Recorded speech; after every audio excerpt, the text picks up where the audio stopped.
Hello दोस्तों, आपका स्वागत है हमारे YouTube channel VS Hindi story में। तो चलिए दोस्तों, आज की नई कहानी की शुरुआत करते हैं। यह कहानी एक आदमी और दो बीवियों की है। राधे राधे। अपनी कृपा मुझ पर ऐसे ही बनाए रखना। मुझ पर मतलब हम पर बनाए रखना। हाँ, अब ठीक है। अच्छा सुनो, आप वापस कब आओगे? ऐसे क्यों पूछ रही हो? तुम तो जानते ही हो काम के सिलसिले में मैं 4 दिन बाहर रहता हूँ और बस बाकी के दिन ही घर पर रह पाता हूँ। हाँ जानती तो हूँ, पर आपके बिना मन नहीं लगता और घर भी सुना सुना सा लगता है। घर क्यों? माँ तो है ना तुम्हारे साथ, फिर ऐसा क्यों लगता है तुम्हें? अरे माँ जी तो सारा दिन पूजा और सत्संग में ही लगी रहती है। हाँ फिर तो बड़ी दिक्कत होती होगी तुम्हें। एक काम करता हूँ, तुम्हारी एक सौतन ले आता हूँ, फिर तुम भी खुश और मैं तो डबल खुश। खबरदार जो ऐसा सोचा भी तो।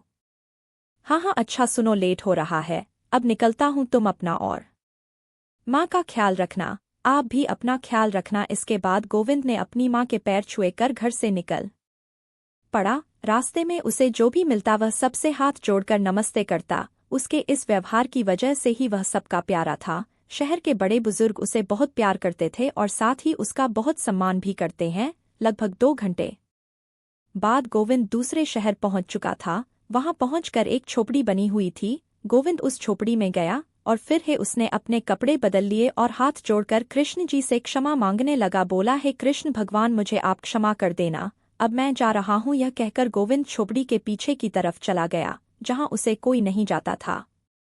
उसने अपना बैग खोला, फिर उसने अपनी शर्ट उतार कर वहीं पर जीन्स का पेंट और शर्ट पहन ली। चंद पलों में ही गोविंद पूरी तरह से बदल गया था। वह गोविंद से रामेश्वर बन चुका था। पीछे वाली गली से होते हुए वह एक दुकान में पहुंचा और फिर सभी से हेलो बोलकर, और कैसे हो आप सब, और बोला कि आज अरे भाई 1 तारीख है, आ जाओ सब लोग अपनी अपनी सैलरी ले लो। तभी वहां पर एक बूढ़े अंकल और उन्होंने बोला, राम राम बेटा, तुम्हें भगवान हमेशा खुश रखे। अरे अंकल, आप मुझसे खुश है तो भगवान तो मुझसे खुश होगा ही ना। जरूर होगा बेटा, तुम इंसान नहीं बल्कि फरिश्ते हो हमारे लिए। बस करो अंकल, जितनी सैलरी है आपकी उतनी ही मिलेगी, इससे ऊपर 1 पाई नहीं दूंगा। तो तारीफ करने का कोई खास फायदा नहीं है, समझे। दुकान से आगे बढ़कर उसने बाजार से कुछ फूल खरीदे और फिर एक घर में पहुंचा जहां पर उसकी दूसरी बीवी मीरा रहती है। बोला, मेरा रानी घर पर है क्या? नहीं है, वो चली गई अपने आपने पति से नाराज होकर। वो क्या है ना, उनके पति उन्हें वक्त ही नहीं देते तो क्या करती बेचारी, इसीलिए चली गई। हे भगवान, इतना गुस्सा। तो फिर ठीक है, जब मीरा यहाँ है ही नहीं तो यह फूल मैं किसी और को दे आता हूँ। अरे अरे, कहाँ जा रहे हैं?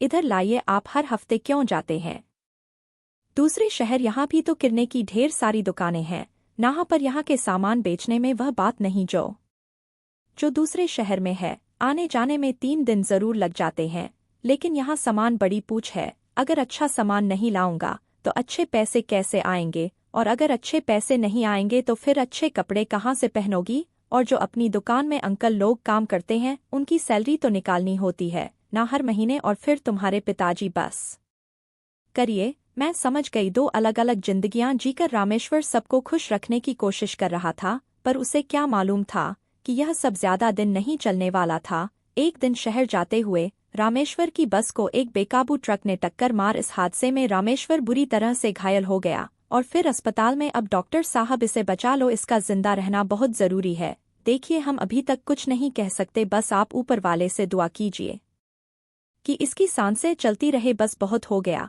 मीरा तो अपने पति से मिल लेगी, लेकिन अगर रामेश्वर को कुछ हो गया तो मैं किस मुंह से भगवान के पास जाऊंगा? उसकी पत्नी रामा को भी उससे मिलने का हक है। यह सोचकर अंकल ने फौरन बस पकड़कर रामेश्वर के शहर पहुंचे और रामेश्वर की पत्नी रामा और उसकी मां सुमन को लेकर अगले ही दिन शहर वापस आ गए। जैसे ही रामा और सुमन ने रामेश्वर को अस्पताल के बेड पर देखा तो वह हैरान रह गई। अच्छा, तो यह है तुम्हारी सच्चाई, इसलिए तुम शहर में मेरे पास सिर्फ 4 दिन ही रह पाते थे, क्योंकि यहाँ आकर तुम मौज जो उड़ाते थे। अच्छा है, भगवान ने तुम्हें तुम्हारे किए की सजा दी। गोविंद, रामेश्वर, यह लड़की क्या कह रही है?